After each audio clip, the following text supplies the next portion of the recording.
ერთი ძალიან სევდიანი ამბავი გამახსენდა. ალბათ თქვენ იცით, რომ რაც არ უნდა გასაკვირი იყოს, ნიანგები ძალიან მტირალა არსებები არიან. ნიანგის ცრემლებით ტიროდაო გამოთქმაც კი არსებობს, ხომ იცით? და ერთი ნიანგი, შეხედეთ? ერთი ნიანგი განსაკუთრებულად მტირალა იყო. მოთქვამდა და მოთქვამდა. და იცით რატომ? იმიტომ რომ იძახდა ყველას თავისი მეგობარი ყავს, ყველას შეყვარებული ყავს, ყველა ნიანგი კვერცხს და იჩეკებიან იქიდან პატარა მწვანე ლამაზი ნიანგებიო. მე კიდე ესე მარტო დავდივარო და აღებდა პირს და ვაიმე მიშველეთო გახკიოდა.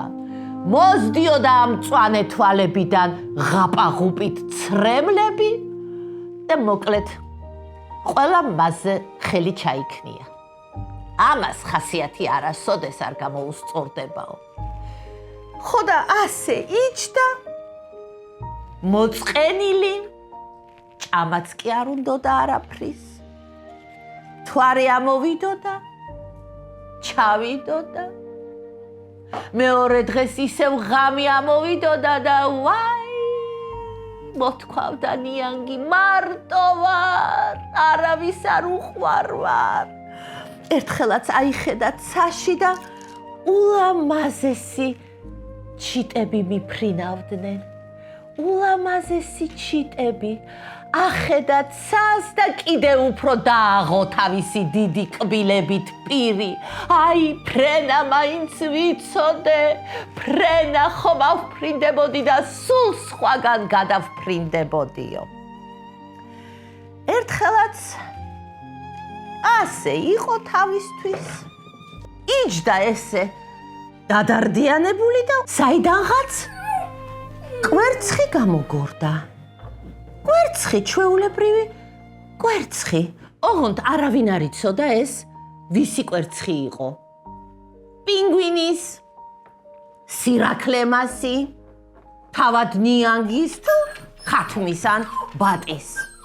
ხო და მოგორდა ეს კვერცხი პირდაპირ ნიანგთან. ნიანგმა გააღო პირი,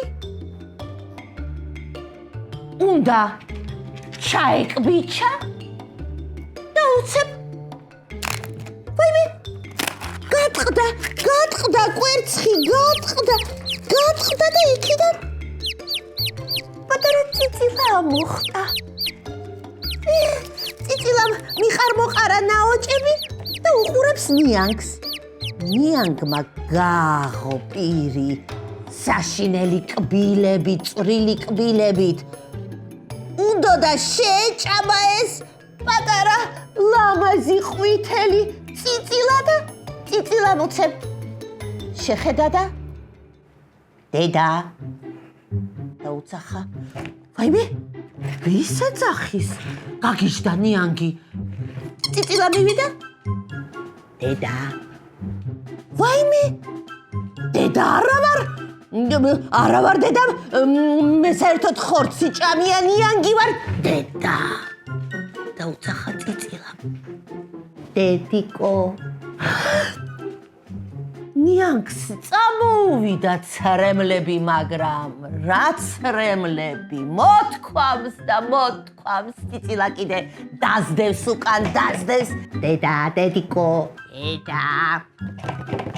დედა. გაგიჟდა ნიანგი. რა ვქნა, რა წყალში ჩავარდეო, ყველა დამცინებსო. ესენი გემრიელები არიან, ჩაახრამუნებთან რა პატარა, რა საყვარელიო, მაგრამ ასე დამსდევს და დედას მეძახის და როგორ შევჭამო? ეს აგრძელებდა დედა.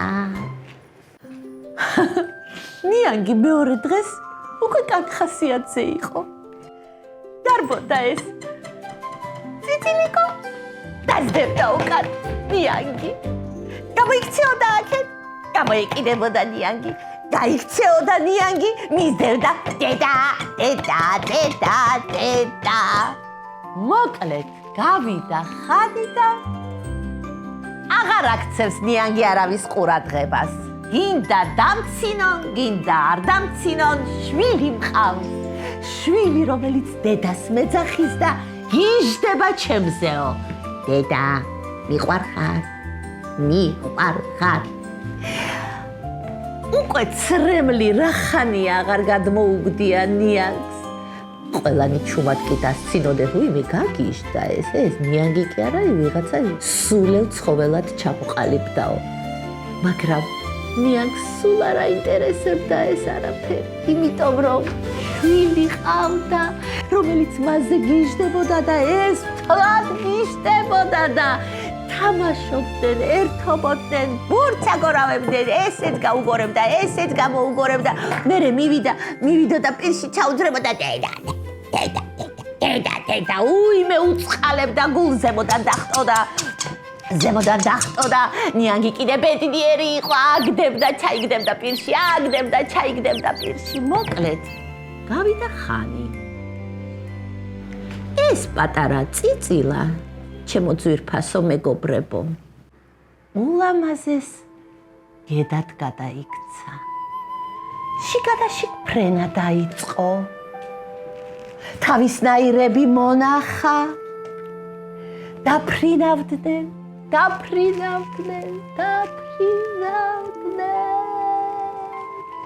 ნიანგი კიდე ქვემოდან უყურებდა. რა კარგია, რა ლამაზები ხართ, რა მშვენიერები ხართ, მე რო ფრენა არ ვიცი, მე რა ვქნა შვილო. ზემოდან დედა, გამომყევი, შენ ყველაფერს შეძლებ, შენ ხომ ჩემი დედიკო ხარ, დედა წამოდი ჩემთან ერთად, აიქნიე, ფეხები აიქნიე. ძალიან ცდილობდა, ხტებოდა, ძალიან ცდილობდა, მაგრამ ვერაფრით ვერ შეძლო. მოვიდა ერთხელ თავისი შვილი კოდაეუბნება დედა. დამიგდე ყური, ძალიან მოინდომე, მე და შენ ხომ დედა და შვილი ვართ, ჩვენ ხომ უსაზღვროდ გვიყვარს ერთმანეთი. ცადე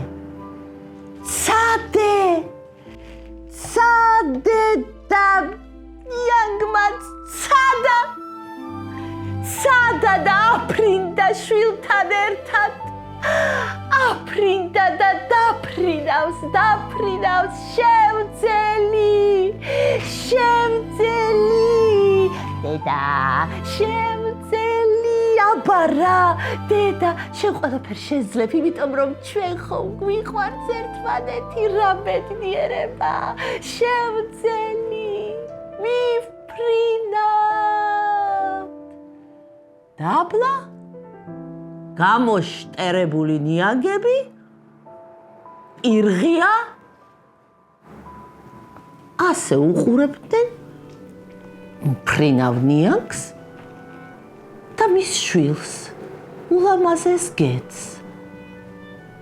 არ ჯეროდათ ნიანგებს, მაგრამ თავისი თვალით ხედავდნენ, რომ ნიანგი მიფრინავდა თბილი ქვეყნებისკენ. მიფრინავდნენ ბევრნი და მათ შორის ნიანგი.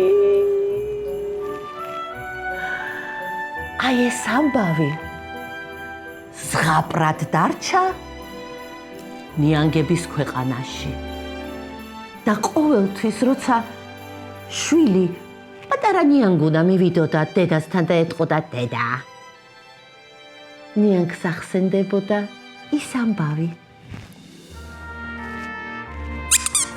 პატარა წიწილასი, რომელმაც ნიანგს ფრენა შეაძლებინა.